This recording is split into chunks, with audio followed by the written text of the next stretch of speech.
Jusqu'à 6 heures par jour à vélo, en pleine circulation derrière les pots d'échappement. Alors pour se protéger en plus de son casque, Pierre-Emmanuel Peunier porte un masque. Avant de l'utiliser, j'avais des ressentis au niveau de la pollution. Le soir, je rentrais et ça m'arrivait de tousser. Et c'est vrai que depuis que je porte le masque, je tousse beaucoup moins. Ce motard aussi vient s'équiper. Bonjour. Chaque jour, il passe 1 heure au moins sur le périphérique parisien.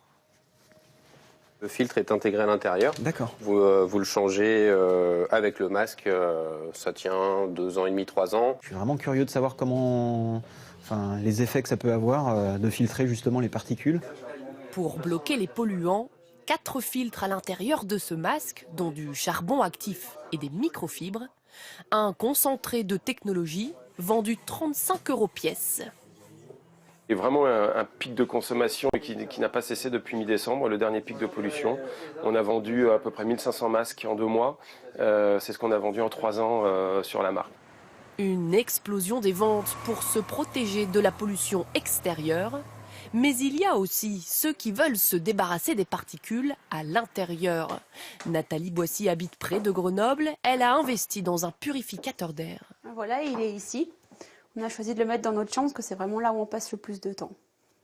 Une petite boîte noire branchée toute la journée, censée détruire les particules présentes dans sa maison, celles des produits ménagers, chauffage, poussière. Depuis qu'elle a branché son purificateur, cette mère de famille l'assure, elle tousse beaucoup moins. Il y a vraiment 0 bruit. Après, ce qu'on sent, non, on voit rien, on sent rien. On sent juste une amélioration au niveau de sa santé. C'est ici, dans ce laboratoire universitaire à Chambéry, qu'a été conçu l'appareil. Donc température et humidité amont, aval. En partenariat avec les chercheurs, le créateur de la marque teste son purificateur d'air. Il place devant un pot rempli de fumée de cigarettes. Donc dans ce petit récipient, on a mis de la fumée de combustion et on va montrer que les particules de cette fumée sont abattues très rapidement par l'appareil. En quelques secondes, la fumée disparaît, mais ce n'est pas dû à la ventilation.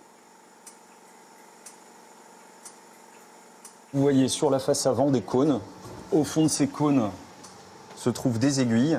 Ces aiguilles diffusent des charges électriques dans l'air. Les charges électriques vont aller sur les particules, les charger électriquement et vont supprimer les particules. Comptez 400 € pour un purificateur standard. 80% de la production est aujourd'hui vendue en Chine, mais la demande explose aussi en France. La France est aujourd'hui un tout petit marché, mais qui se développe. On a fait 400% de croissance entre 2015 et 2016 et on espère rester sur cette tendance-là dans les années qui viennent. Le marché de la pollution est en plein essor. Les industriels s'attaquent à de nouveaux secteurs.